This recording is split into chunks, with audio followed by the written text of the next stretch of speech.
ต่อให้มีสิ่งศักดิ์สิทธิ์คุ้มครองแค่ไหนก็เถอะถ้าใจโยมกวัดแกว่งแล้ว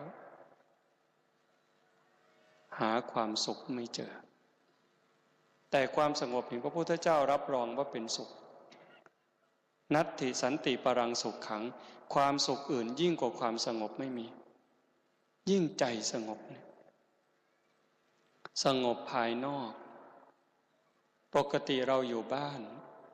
เสียงลูกเสียงหลานเสียงโทรทัศน์วิทยุเสียงรถเสียงเรือเสียงหมาเสียงแมวรบกวนเราอยู่ปกติคุ้นเคยอย่างนั้นโยมไม่เป็นทุกข์ไม่เดือดร้อนแต่พอโยมไปอยู่วัดโยมไปอยู่ในสถานที่ที่ปราศจากผู้คน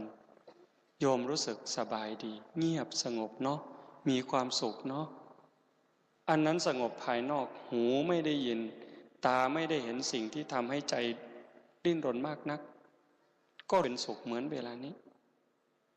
ตอนต้นเด็กร้องเนี่ยเข้ามาแต่เมื่อเด็กเงียบเราก็สบายขึ้นอันนี้มันภายนอกแต่ถ้าภายในจิตใจโยมที่เคยไปเคล้าเคลียอยู่กับอดีตเตลิดไปอยู่กับอนาคตพอโยมย้อนดึงเข้ามาให้มันอยู่ในปัจจุบันหายใจเข้ารู้พุทหายใจออกรู้โธมีสติวางไว้ที่จุดกระทบ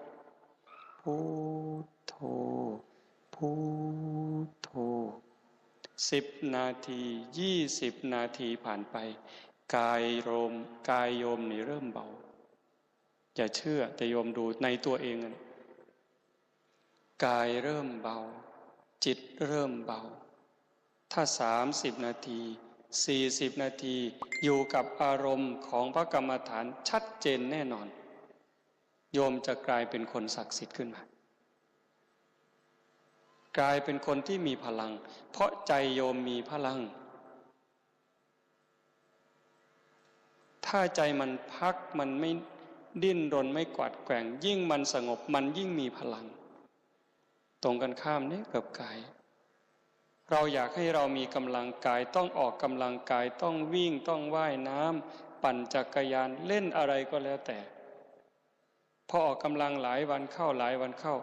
ร่างกายกระปรี้กระเปร่ามีความแข็งแรงขึ้นมาแต่ใจนี่ปล่อยให้มันคิดหน้าคิดหลังหลายเรื่องราวยิ่งคิดจิตใจยิ่งอ่อนแอแต่ให้มันอยู่กับอารมณ์ใดอารมณ์หนึ่งโดยเฉพาะอารมณ์พระกรรมฐานหายใจเข้าพุทหายใจออกโธ